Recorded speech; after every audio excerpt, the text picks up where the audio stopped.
do Filho e do Espírito Santo também. Caríssimos irmãos, nós estamos celebrando o terceiro domingo depois de Pentecostes, dentro da oitava do Sacratíssimo Coração de Jesus, cuja festa foi na última sexta-feira, no dia 12 de junho. De modo que hoje Nosso Senhor nos fala sobre arrependimento e conversão, dentro de uma parábola, aliás, duas parábolas, que Nosso Senhor conta no Evangelho, dentro de um contexto muito específico, que dá conta do fato de que Nosso Senhor se colocava junto, ao lado, ao encontro dos pecadores. E isso tem de inusitado o seguinte fato: que os judeus não se juntavam aos pecadores públicos, como, por exemplo, os publicanos, que eram aqueles que coletavam impostos e tinham a má fama de roubarem o dinheiro do imposto e, portanto, eram considerados pecadores públicos. E os judeus, então, não se juntavam com tais pecadores públicos, pois achavam que se juntar a eles, conversar com eles simplesmente, poderia então converter-se numa impureza, contrair uma impureza devido ao pecado. Compreendiam o pecado, o estado de pecado, como uma impureza que poderia ser transmitida. E Nosso Senhor, então, ia ao encontro dos pecadores públicos, dos fariseus, dos publicanos. E também em outras partes do Evangelho, como o Evangelho de Mateus, Nosso Senhor, ele também recebia publicanos e também prostitutas, que procuraram Nosso Senhor por causa de um milagre, de ouvir a sua doutrina, ou pura curiosidade. Eram pessoas do povo, eram pessoas da sociedade, consideradas como que a raiz da sociedade, porque eram pecadores, considerados pecadores públicos, no caso, os publicanos e também as prostitutas. De forma então que Nosso Senhor, até uma parte do Evangelho, reclama que é chamado de comilão e beberrão por parte dos judeus. Assim era chamado porque se sentava à mesa com os pecadores. E sentar-se à mesa, da concepção dos judeus, sobretudo no tempo do Senhor, é uma demonstração de muita intimidade. Ninguém convida um estranho para sentar à mesa em casa. Somente alguém com quem se tem intimidade vai à casa dessa pessoa, recebe em casa e senta-se à mesa com ela. É uma demonstração de muita proximidade, de muita amizade. Ou seja, sentar-se à mesa e comer e beber com alguém denota uma certa intimidade, de amizade, de relacionamento entre pessoas.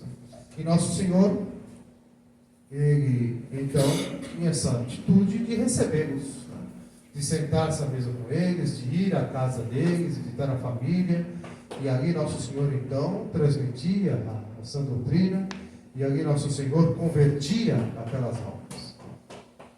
Bom, nas pregações hoje em dia, nas paróquias, por exemplo, um evangelho como este, então muitos pregadores ainda vêm aconselhar, vão dizer: Jesus, ele era muito condescendente com os pecadores, e ele se juntava a eles, e ele se equiparava a eles, né? E o Nosso Senhor compreendia a fraqueza humana e a dificuldade, a debilidade devido ao pecado. Então Nosso Senhor simplesmente os abençoava e os perdoava e tudo ficava bem, né? Como que Nosso Senhor fosse então condescendente com o pecado. Não é isso que o Evangelho está dizendo. Não é isso que o Evangelho está dizendo, e a parábola explicita isso de maneira muito clara, né? Nosso Senhor não é condescendente com o pecado. Ele se aproxima do pecador justamente para destruir o pecado. não há nenhuma condescendência com o pecado. Ele se aproxima para que o pecado seja cancelado. Por isso que a parábola conta, a primeira parábola, nosso Senhor diz então aos escribas e fariseus que estavam em suas discussões, em suas fofoquinhas, dizendo, olha isso aí, ó, ele se junta com os pecadores, igualando Nosso Senhor aos pecadores, dizendo que Nosso Senhor fosse também um pecador. É isso que eles estavam querendo dizer.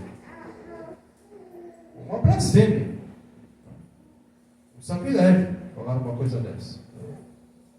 E Nosso Senhor então conta a parábola diante dos fariseus e doutores ali, dizendo-lhes: quem de vós, tendo 100 ovelhas, uma se perdendo, não deixa as 99 no descampado e sai correndo à procura daquela ovelha perdida? E quando a encontra, não a coloca nos ombros, reúne os amigos e vizinhos e diz: olha, encontrei a ovelha perdida? Assim, haverá mais alegria no céu por um só pecador que se converta do que por 99 justos que não precisam de conversão. Esta frase de Nosso Senhor é de uma profundidade e de uma compreensão sobrenatural, a qual nós devemos meditar com muito cuidado e com muita dedicação. A maior alegria no céu por um pecador que se converte do que por 99 justos. 99 é a multidão dos santos. É toda a corte celeste que não precisa de conversão. Imaginemos a grandeza, a profundidade do que Nosso Senhor está dizendo. Nosso Senhor equipara que a alegria no céu, a alegria celeste, ela é muito maior quando um pecador se converte do que já pelos todos os santos, mártires, anjos e arcanjos que estão no céu. Então isso é de uma grandeza e manifesta uma misericórdia profundíssima do Sagrado Coração de Jesus em relação a nós. E Nosso Senhor conta a segunda parábola, tem o mesmo teor. Uma mulher que perde um dracma, uma moeda, ela tem 10 moedas, perdeu uma. Ela então vai à casa com cuidado, procura aquela moeda, porque uma moeda equivale a um dia de trabalho, né? Então ela vai lá e procura a moeda, encontra a moeda, fica feliz, reúne as amigas, as vizinhas: olha, encontrei a minha moeda perdida. Assim haverá mais alegria no céu por um só pecador que se converte, né? Do que por aqueles que já se converteram e não precisam fazer penitência. Ou seja, aqueles que já são salvos, que só não precisa fazer penitência, que já está salvo. Quem já está no céu, quem já é santo. É isso que Nosso Senhor está dizendo. De forma então, caríssimos fiéis, que Nosso Senhor, com esta parábola, está nos dizendo que Ele vai ao encontro do pecador. Ele toma a iniciativa. Ele dá a graça ao pecador de se arrepender e se converter. Porque Ele tem a iniciativa de ir ao encontro do pecador. E assim o Sagrado Coração de Jesus manifesta os infinitos tesouros de sua bondade e de sua misericórdia. O Sagrado Coração de Jesus, cuja festa celebramos na última sexta-feira, Ele é um coração cheio de bondade e de amor, cheio de misericórdia para com os pecadores. E Ele vai ao encontro dos pecadores. De forma que cada alma para o Sagrado Coração de Jesus é única, é preciosíssima. E podemos dizer uma santa ousadia que cada alma vale o precioso sangue de Nosso Senhor Jesus Cristo. Por que digo santa ousadia?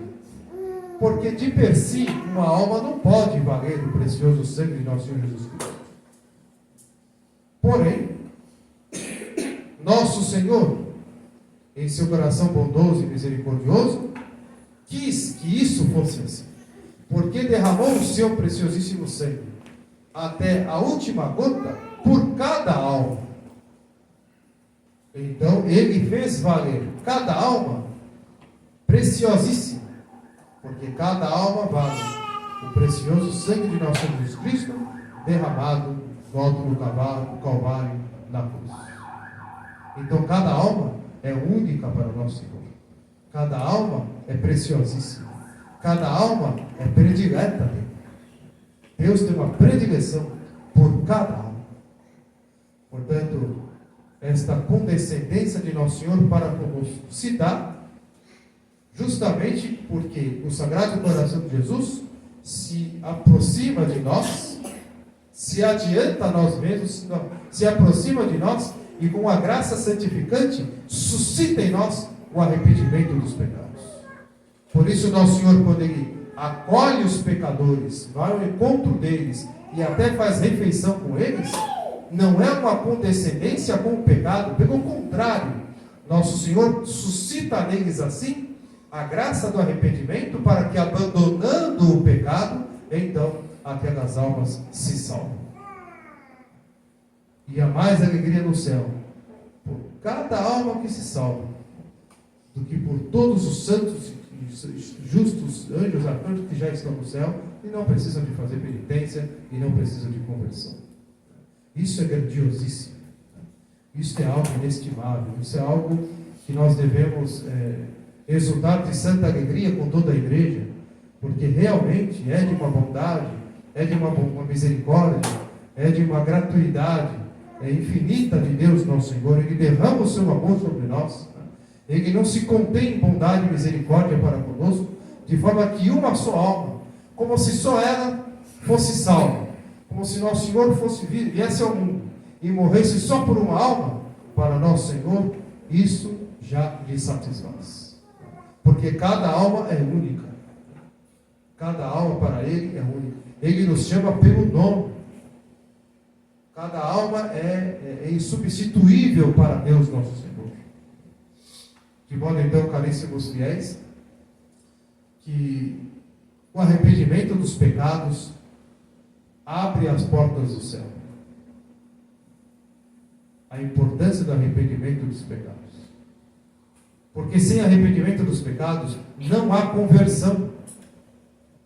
E se não há conversão, a alma não se salva, não se santifica e não se salva. Portanto, a graça do arrependimento é uma graça inestimável.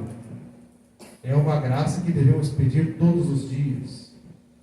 E devemos nós, diante deste Evangelho, fazermos um exame de consciência e considerar isso sempre no exame de consciência à noite, antes de dormirmos. Eu fui encontrado por Nosso Senhor de modo que eu cheguei a um arrependimento perfeito dos meus pecados. O que é o arrependimento perfeito? É o arrependimento por amor a Deus. Diferente, como ensina o catecismo, do arrependimento imperfeito. O arrependimento imperfeito é aquele arrependimento por causa de nós mesmos, podemos dizer. Porque pecamos e estamos com vergonha, estamos com medo de ir para o inferno, estamos com medo das consequências dos nossos pecados, estamos com peso de consciência, estamos nos sentindo mal com aquela situação, com aquilo que eu fiz. Então vou me confessar e saio do confessionário absolvido, porque o arrependimento imperfeito, ele já basta para a absolvição sacramental. Já basta. Então, a alma ali encontra o perdão de Deus, recebe a misericórdia de Deus, porém, ainda o arrependimento imperfeito. Devemos pedir a graça do arrependimento perfeito. Ou seja, o arrependimento por amor a Deus, nosso Senhor. Que, na verdade, é um verdadeiro desgosto por ter ofendido a Deus. É um verdadeiro desgosto interior, desgosto da alma. Não é simplesmente um sentimento ou um ressentimento, mas é um desgosto sobrenatural, é interior, é por amor a Deus nosso Senhor. É um desgosto por não ter lhe amado. É um desgosto por ter abandonado a Deus, por ter ofendido a Deus. Não é por causa de nós, é por causa dele. É que eu deveria de amá-lo, eu deveria de corresponder ao seu amor. Então esse é o arrependimento perfeito. É o arrependimento por amor a Deus. E este arrependimento tem como consequência a conversão. Portanto, nós que estamos aqui, privilegiados por estarmos assistindo à Santa Missa Católica, Missa Tridentina, privilegiados por termos conhecido a tradição católica, estamos buscando o resgate da tradição católica e apostólica. Nós que não somos melhores que ninguém, mas somos agraciados por isso, né? Deus teve misericórdia de nós. Devemos então examinar a nossa consciência. Eu fui encontrado por nosso Senhor? Ou seja, o que é ser encontrado por nosso Senhor e ser resgatado como aquela ovelha perdida? Como aquela dracma perdida? O que significa? Eu cheguei ao arrependimento perfeito dos meus pecados? De modo a ter me convertido totalmente a Deus? É isso que eu devo questionar a minha consciência diante de Deus no exame de consciência todas as noites, para retificar a vida, para voltar o coração e a vida totalmente a Deus. Porque senão eu posso me entender muito católico, um católico tradicional, mas sou uma ovelha perdida. Ainda estou muito apegado ao mundo, muito apegado ao pecado. Muitos afetos ainda apegados ao pecado. E o pecado, ele, infelizmente, pecado mortal, sobretudo, ele cria laços, ele cria raízes. E laços e raízes até afetivas. De modo que ficamos presos, escravos do pecado, acorrentados. Sobretudo os pecados que produzem satisfação do ego, satisfação da vaidade, satisfação sexual, satisfação da gula, da bebida, da sensibilidade. Pecados que produzem prazeres, sejam prazeres carnais, sejam também aqueles prazeres psicológicos, a quais nos apegamos com muita facilidade pela desordem, pelas nossas más tendências, devido à consequência do pecado original, e que dificulta a busca a efetivação de um arrependimento perfeito. De modo então, caríssimos irmãos, que não podemos viver para Deus por causa de nós. Devemos viver para Deus por causa de Deus. Devemos nos arrepender dos nossos pecados e nunca mais cometemos por amor a Deus nosso Senhor, não por causa de nós. De forma então, caríssimos fiéis, que é este arrependimento sincero, é esse arrependimento verdadeiro, que tem profundidade e que dá frutos de santidade, que constitui este encontro com o Senhor. Né? Ou seja, quando o nosso Senhor nos vê perdidos e nos resgata. E nos leva ao redil, que é a igreja. Então uma pessoa, uma alma pode estar inserida até mesmo na tradição de missa tridentina, de terço, diário, de penitência, de mortificações, sim, pode. Porém, por falta de um arrependimento sincero e verdadeiro, e ainda está com o coração no mundo e apegado afetivamente aos seus próprios pecados, pode ainda ser uma alma perdida, longe de Deus. Então devemos examinar a consciência, e é uma graça poder meditar isso, esse pormenor. É uma graça porque nós podemos então retificar a vida e chegarmos à graça de um arrependimento perfeito. Quando chegamos ao arrependimento perfeito, mortificamos os afetos, as coisas deste mundo e a carne, renunciamos a nós mesmos. Por isso que o nosso Senhor diz: quem quiser seguir-me, renuncie a si mesmo, tome a sua cruz e me siga. É necessário, para abandonar o pecado, renunciar a si mesmo. E renunciar a si mesmo dói. Corta na carne mesmo. É cortar na carne. É necessário uma verdadeira vida de oração e uma verdadeira prática de mortificação. Não é uma vida triste, uma vida difícil, uma vida pesarosa, uma vida infeliz, não é nada disso. Contrário, muito pelo contrário. É uma vida bem-aventurada, é uma vida feliz, é uma vida em Deus. Não é. O que querem dizer por aí? O católico gosta de sofrer, ele só fala em sofrimentos, e ele só se mortifica, faz jejum, e faz abstinência. Nossa, que sofrimento, para que viver desse jeito? Quer dizer, não é isso, é o contrário. Quanto mais uma alma jejua, quanto mais uma alma faz abstinência de carne, como a igreja manda, quanto mais uma alma se mortifica, mais ela é feliz, mais ela tem alegria interior, tem força interior, porque a vontade dela se fortalece, a consciência se torna mais clara, a inteligência, né, se torna mais aguçada. Por quê? Porque se dirige às coisas mais elevadas, às coisas de Deus, se eleva, né, é elevada pela graça.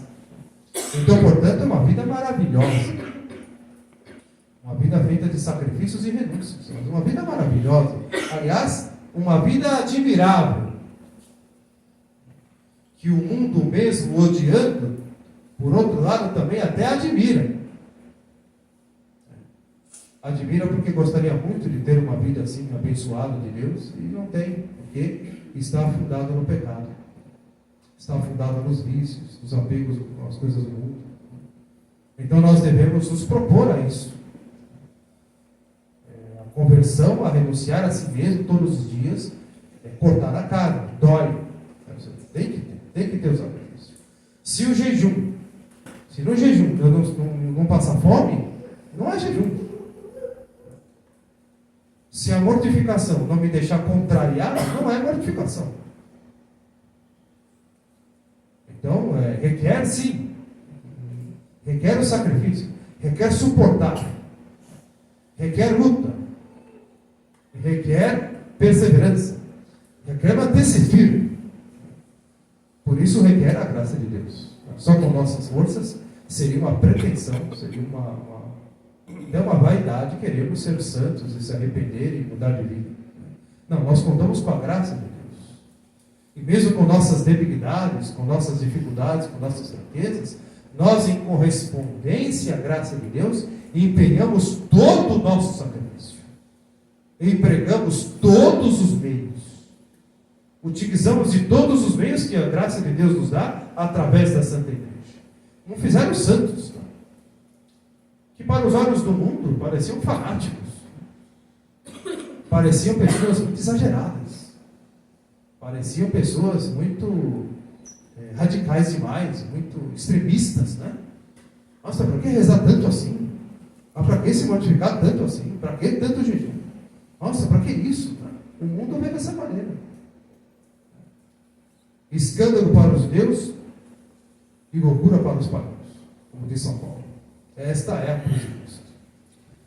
Portanto, o arrependimento, ele comporta esta renúncia a nós mesmos, em abandonarmos o pecado e com ele os afetos ao pecado, cortar da carne mesmo e voltar a vida totalmente para Deus, nosso Senhor. De modo então, caríssimos irmãos, que aí sim podemos dizer: eu sou aquela ovelha que estava perdida, apegada ao mundo, a mim mesmo e ao pecado, e eu fui resgatado. Eu sou aquela ovelha perdida que foi encontrada. Como diz São Paulo, eu fui alcançado por Cristo, diz São Paulo. O que ele diz explica muito bem o sentido da parábola do Evangelho de hoje. Eu fui alcançado por Cristo. Então cada um de nós pode dizer diante de Deus: eu fui alcançado por Cristo. Eu sou realmente um convertido a Deus, nosso Senhor. Ou seja, eu cheguei ao arrependimento perfeito dos meus pecados, de modo a tudo fazer, não por causa de mim, mas por amor a Deus. É isso que leva a renúncia, a não fazer nada por nós mesmos, mas por amor a Deus. Começando pelo próprio arrependimento, por amor a Deus, não por causa de nós. Claro que ali, no arrependimento, está presente, né? A vergonha pelo pecado, e pode estar presente o medo do inferno, claro, pode estar presente o medo das consequências dos meus pecados, pode estar presente tudo isso. Não é que isso não está presente necessariamente, né? Mas o objetivo, ou seja, o que motiva, a causa, o que causa o arrependimento, não são as minhas questões. O que causa esse arrependimento é o amor a Deus, é por amor a Ele, é por não ter amado a Ele. Então nos leva a uma verdadeira aversão ao pecado, por amor a Deus, meu Senhor. Nos leva a uma verdadeira ódio ao pecado, que é o que os santos nos manifestam muito claramente na vida deles.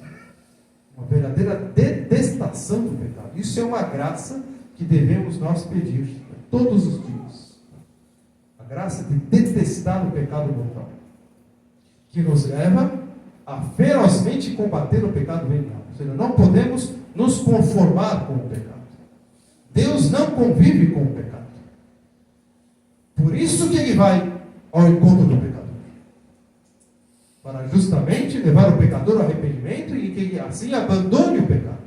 E aquela alma perdida não é mais perdida a partir de então, é uma alma que foi encontrada, resgatada e salva. De modo então, caríssimos fiéis, que diante desse ensinamento do Senhor não podemos esquecer de tantas almas que estão perdidas. E diante da igreja conciliar, das paróquias, das dioceses, quantas almas que pensam que são católicas e infelizmente estão muito aquém do que é ser católico.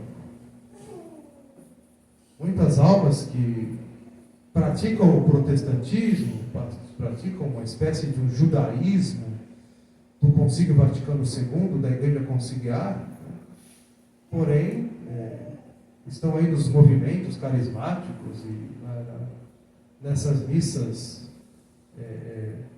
festivas e bagunçadas que tem por aí, né? E pensam que estão praticando o catolicismo, e não. E o mais triste, a Igreja Conciliar, o clero conciliar, mantém a alma das almas desses fiéis no pecado. Não as leva ao arrependimento e à conversão. As leva a permanecer e morrer no pecado.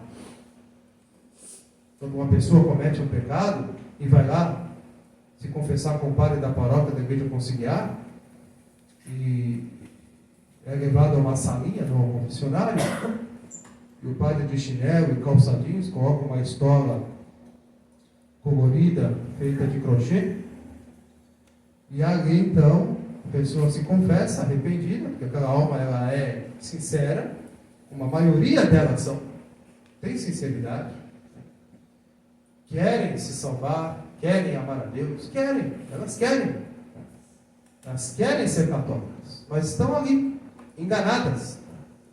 E ali então naquela salinha, ouve do padre: não, filha, não, isso não é pecado. Tem padre até que até se nega da absolvição, faz uma cruz na testa da pessoa: não, Deus te abençoe. Não, você estava muito cansado, né? Não, calma, seu marido está dando problema. Não, isso não é pecado. Perdi a paciência com meu marido, eu xinguei ele. Não, calma, seu marido também, né? Não, o pecado é dele.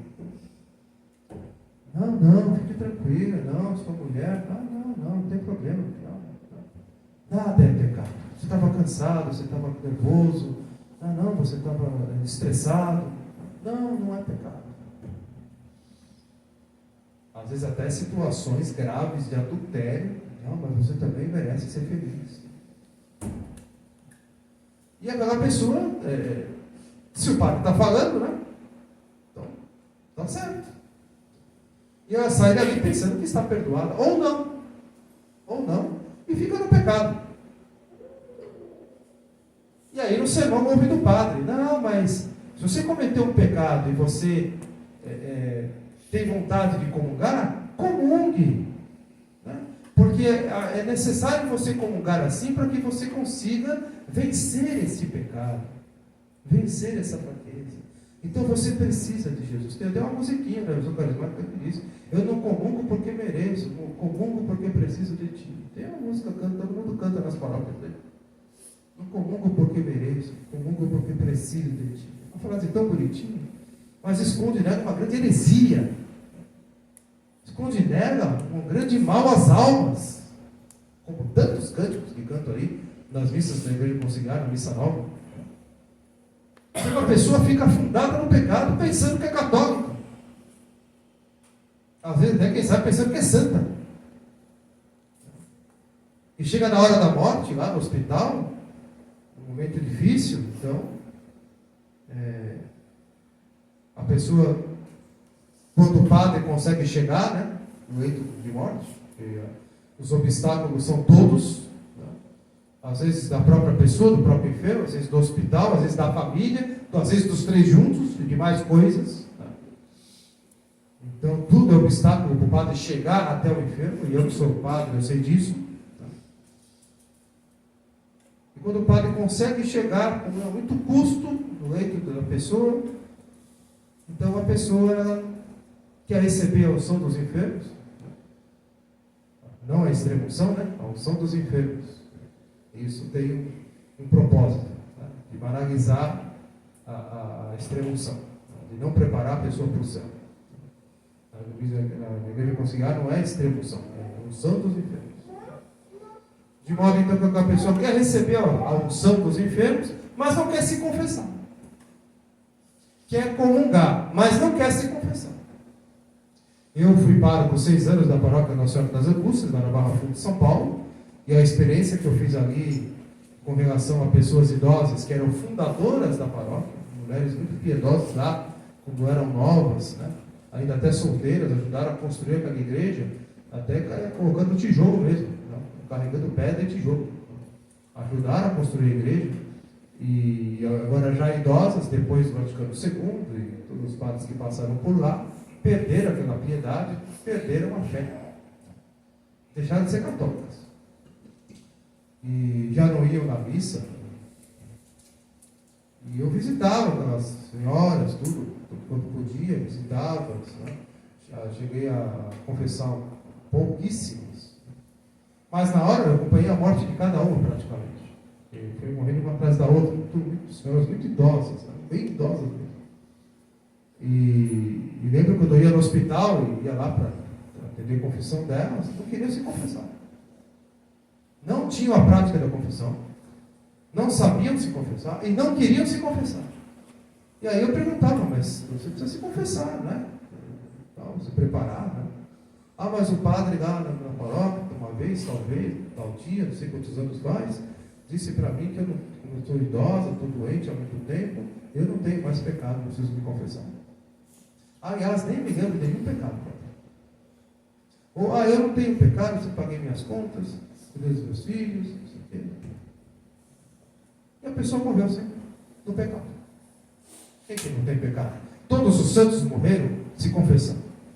Todos os santos, na hora da morte, pediram ao padre para confessar. Se os santos pediram para confessar, nós não vamos nos confessar antes de morrer? Que é uma graça. Elas receberam uma graça de poder se confessar antes da morte. E elas desperdiçaram a graça.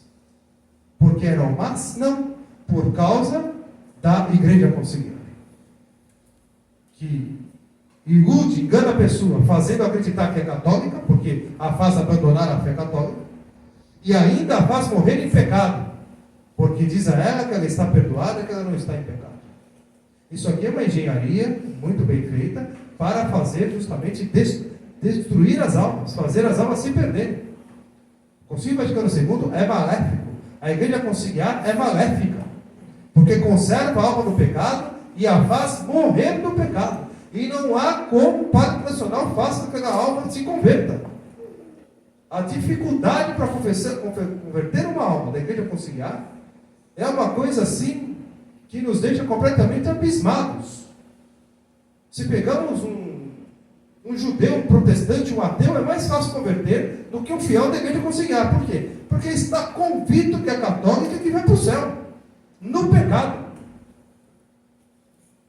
Então realmente é uma situação maldita, na qual esses fiéis acabam se encontrando, enganadas, desviadas. E por que o padre está elencando isso aqui? Porque nós devemos fazer o nosso apostolado junto a estas almas. Devemos deixar as 99 ovelhas e ir atrás daquela que está perdida. O que são as 99 ovelhas aqui? A nossa vida, a vida do nosso esquema, nossos horários, nossa agenda. Estamos acomodados porque não temos nossa missa tridentina. Aliás, agora temos até opções, né? Tem até opções aqui. Né? Então tem opções de missa tridentina. Um dia que eu quero fazer uma coisa diferente, eu vou em outro lugar, né? Agora tem opções. Então estou muito acomodado com as minhas opções, com o meu esqueminha, com as festinhas, com as minhas coisas. Então eu faço o meu esqueminha. A missa eu tenho, então estou garantido. E nós que conhecemos a verdade da fé católica, temos o gravíssimo dever, não porque somos melhores que alguém, porque é a misericórdia de Deus. A misericórdia de Deus, que teve piedade de nós, pobres pecadores, que conhecemos a verdade da fé católica. Temos a grave responsabilidade de levar esta fé a estas almas. E temos o nosso trabalho, nossos deveres profissionais, familiares, não temos muito tempo, sim, não precisamos de muito tempo. Fazer apostolado, o celular, ajuda muito. 80% do trabalho é pelo celular mesmo. Uma mensagem, um vídeo, um áudio, um post. Nós postamos nas redes sociais tantas coisas irrelevantes. Estamos preocupados em colocar a nossa selfie, nosso rosto, isso aqui, um prato de comida, tanta coisa que não tem importância nenhuma. Quando descobriu-se lá a internet, lá o Facebook, lá no começo, todo mundo fazendo selfie, falou, tá bom, tudo bem, uma novidade. Bom, já passaram muitos anos já, né? E ainda pessoas insistem em ficar aí no culto à personalidade na internet, quando gente católica de tradição mesmo. Ninguém quer saber se você comeu naquele dia, que você bebeu, a roupa que você está vestindo, a sua maquiagem. Ninguém quer saber isso. Isso não tem relevância nenhuma para ninguém. Isso não está ajudando ninguém. Devemos fazer apostolado pela internet. Usar os meios que nós temos para apostolado. Temos esse púlpito aqui, que é da igreja tradicional. Nós temos muitos púlpitos da internet também. E devemos ali usar. E criar conteúdos. E chegar a estas pessoas. E nós conhecemos muitas delas que estão lá na igreja conciliar enganadas. E essas pessoas vão morrer em pecado. Vão chegar na hora da morte, não recebem sacerdote nenhum. Se recebem, não se confessam, morrem no pecado, perdidas. E nosso Senhor vai nos pedir contas disso. Porque nós temos a responsabilidade de deixar as 99 ovelhas e ir atrás daquela que está perdida. Então vai mandando uma mensagem, um post, dizendo, olha, dizendo-lhe a verdade, com muita humildade, e com uma sincera caridade. A pessoa vai perceber que estamos fazendo com sinceridade, que estamos dizendo aquela verdade com muita humildade. Olha, eu também já estive aí na igreja conciliar, também já passei por tudo isso. Olha, sai daí, você está sendo enganada. Tem missa tridentina lá em Jundiaí. Tem vários lugares em Jundiaí, missa tridentina. Vai lá. Não precisa vir aqui. Vai na missa tridentina.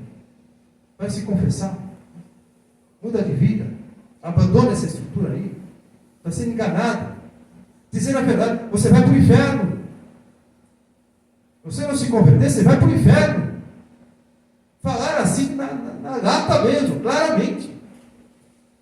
Talvez a pessoa não vai gostar, vai até te bloquear das suas redes sociais, dos seus contatos. Não tem problema. Aquela frase dita com humildade, com caridade, no derradeiro momento, quando ela mais precisar, vai estar ali. E ela pode se arrepender, mudar de vida e morrer arrependida e ser salva por causa daquela frase verdadeira e sincera que nós não hesitamos em dizer. A verdade dá liberdade, como disse Santo Agostinho, liberta a alma da escravidão do pecado, do engano, do erro. Diga para a pessoa, você pensa que é católica, você não é católico. Você está trabalhando contra a igreja. Eu trabalho de ministro da Eucaristia, eu trabalho de ministro não sei do que, eu faço agente de pastoral, pois é, você está trabalhando contra a igreja. Você está trabalhando contra Deus. Você está militando contra Deus. Está na contramão da vontade de Deus. E você vai para o inferno se continuar assim. Dizer claramente, sem titubear, com muita humildade, com muita caridade, sem pretensão, sem presunção, sem soberba, mas sem vaidade, com muita caridade, com muita paciência, com muita humildade, querendo realmente o bem daquela alma, querendo resgatar aquela alma. Se Nosso Senhor sempre foi ao encontro dos pecadores e recebia os pecadores, nós hoje, a igreja, como membros da igreja, da qual Cristo é a cabeça, nós devemos fazer isso, de encontrar os pecadores, de ir ao encontro deles, de receber-lhes. É errado da parte de alguns apostolados católicos que nós conhecemos, de tratar os fiéis da igreja aconselhar como se fossem inimigos. Não são inimigos, porque eles querem ser católicos, eles querem a verdadeira fé. A maioria deles tem muita sinceridade, estão simplesmente enganadas aquelas almas. Então não podemos tratá-los como inimigos, mas nós não podemos também pensar que são católicas. Nós devemos compreender que estão sendo enganadas, estão longe da igreja, foram colocadas para fora da igreja pensando em estar nela, porque estão na estrutura da igreja conciliar, porque se enganam, porque tem aquela hierarquia modernista, tem o Papa, tem os bispos, tem os padres, os diáconos, tem toda a organização, toda a estrutura, então aqui é a igreja católica. Mas cadê a fé? A fé não estava. Eles abandonaram a fé. Cadê a igreja católica? A igreja católica não estava. Lá é proibido praticar o catolicismo. Você pode ser até certo ponto para não descaracterizar demais. Mas daqui para frente, aí não. Aí já é demais. Aí quer ser mais católico do que o Papa. Aí não. Então aquelas pessoas praticam ali o protestantismo, o judaísmo, misturado com não sei o quê. Às vezes até sincretismos mesmo. E pensam que são católicos. Pensam que a igreja católica é aquilo. Então nós devemos ir ao encontro delas. E converter essas almas. Trazê-las ao redil de nosso Senhor Jesus Cristo. Explicar-lhes o que é a missa verdadeira, o que é a confissão, o que é o arrependimento dos pecados. Tenho certeza que levaremos muitos nãos, mas algumas almas nós pescamos. Algumas vão entender. Algumas vão aceitar e vão agradecer. Muitas vão se converter lá na frente. Então nós devemos todos os dias fazer apostolado, utilizando os meios que nós temos lá no trabalho, em casa. Estou lá, não fico tanto tempo na internet, então aproveite esse tempo e dedica também, em primeiro lugar, depois da santificação pessoal, depois da minha oração, da minha meditação, da minha vida sacramental, então, depois dos meus deveres de Estado, então, um apostolado. Nós, católicos da tradição, não fazemos apostolado, estamos acomodados com as 99 ovelhas. Está lá minha família, tudo bonitinho, tudo organizado, tem a horário da missa, domingo tem a missa, está garantido, preceito, então tá bom, então tá bom. Não está bom. Porque teremos que responder diante de Deus por não termos levado a fé católica àquelas almas que precisam, aquelas ovelhas perdidas que precisam ser resgatadas. E é nosso Senhor que através de nós encontra, recebe e toca nessas almas, as converte, as santifica. E a mensagem da doutrina, a mensagem do Evangelho, é justamente o arrependimento dos pecados. Levá-las ao arrependimento dos pecados. Portanto, caríssimos fiéis, diante do Evangelho de hoje, devemos então pedir a intercessão de Nossa Senhora e pedir a ela que abençoe os nossos propósitos. Que no nosso exame de consciência, todos os dias à noite, possamos nós então examinar a consciência se realmente nós estamos no caminho, se estamos realmente caminhando para o céu, se estamos realmente nos santificando, se nós somos as ovelhas encontradas, ou se ainda somos ovelhas perdidas. Devemos meditar isso aí seriamente e pedir a graça de Deus de um arrependimento perfeito dos nossos pecados. Em consequência disso, levar às almas perdidas o alimento da fé, a verdadeira fé católica, o verdadeiro arrependimento dos pecados, a nossa própria experiência de ter se arrependido, de ter se encontrado a verdadeira fé, a verdadeira igreja, deve nos levar então a nos dirigir a essas almas perdidas para que elas sejam encontradas por nosso Senhor e um dia receber no céu a recompensa pelo nosso trabalho, o trabalho da nossa santificação pessoal e também o trabalho do nosso apostolado junto às almas que tanto precisam da fé e da graça do arrependimento. Louvado seja nosso Senhor Jesus Cristo. Para sempre seja louvado.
Credo in uno Deo, Padre onnipotente, fattore in cieli e terra, visibilio hominum et invisibile, et in uno Domino nostri Iesum Christum, Figlium Deo unigenitum, et Patre natum de homini a secula, Deum de Deo, lumen de lumine, Deum verum de Deo verum, genitum factum consubstantialem Patrim, perque in hominem facta sunt, qui fronte nos homines et fronte nostram salutem, descenit de celis.